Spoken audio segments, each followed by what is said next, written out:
isn't just wonderful when the buyer today understands your full value proposition and your entire product suite. We who work in the commercial roles, we struggle every day to convince the buyer about our why and how well it actually suits them. But to be frank, it has never been as many options for the buyer in the market today than ever before. And when AI solution now entering the space, trust me, it's going to get tougher for the buyer. But what do you do when you get boxed into a category that's only show a fraction of your product suite and a very small portion of your value proposition? They haven't even met you and they already decide what you are. That's what you might consider. Will you do a rebranding or maybe a new position strategy? That is what the company Kleer has done. And today I have invited the CEO, Pontus Björnsson from Kleer, to describe their journey. Warm welcome. Thank you. Thank you. Great to be here. Very much appreciated that you can come here and share your insights with us today. Before I actually start all these questions, let's start with a soft one. What is Kleer and what do you do? Kleer is a finance as a service provider. So we, based on our own very automated finance and payroll solution, we combine that with services. So we can be either the replacement of an internal finance function or for larger companies, an extension of the finance function. Okay, great. Your name Kleer now, but you were named PE Accounting, right? Exactly, that's right. And if I understand it right, you have a new website now, you have a new brand, new packaging as you described. We're more or less transition here. Yeah. Why did you take that decision?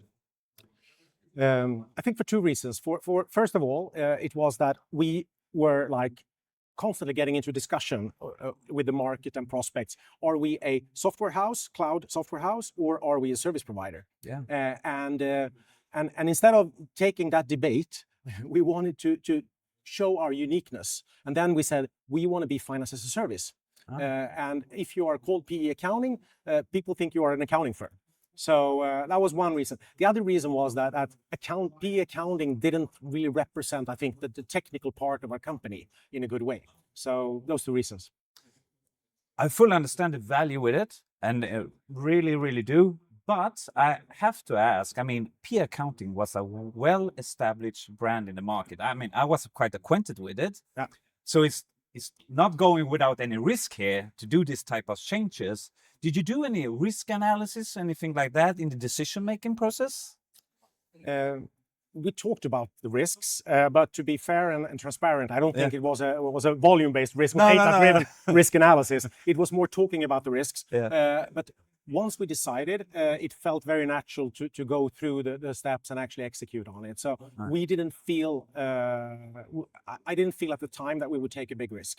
PE Accounting had a lot of emotional touch for employees, of course, but also for a lot of customers that's been with us since the start, basically, and part of the entrepreneurial sphere in Sweden. So it had a lot of emotions touched to it.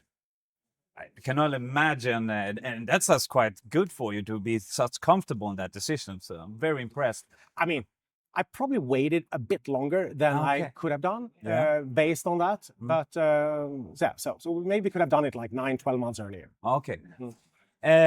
Okay, so you did this transition now. You're Kleer now, beautiful website, messaging and all of this.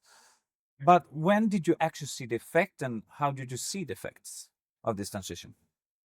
Well, I think the cool thing is that the first thing we did was that we wanted to get the employees on board.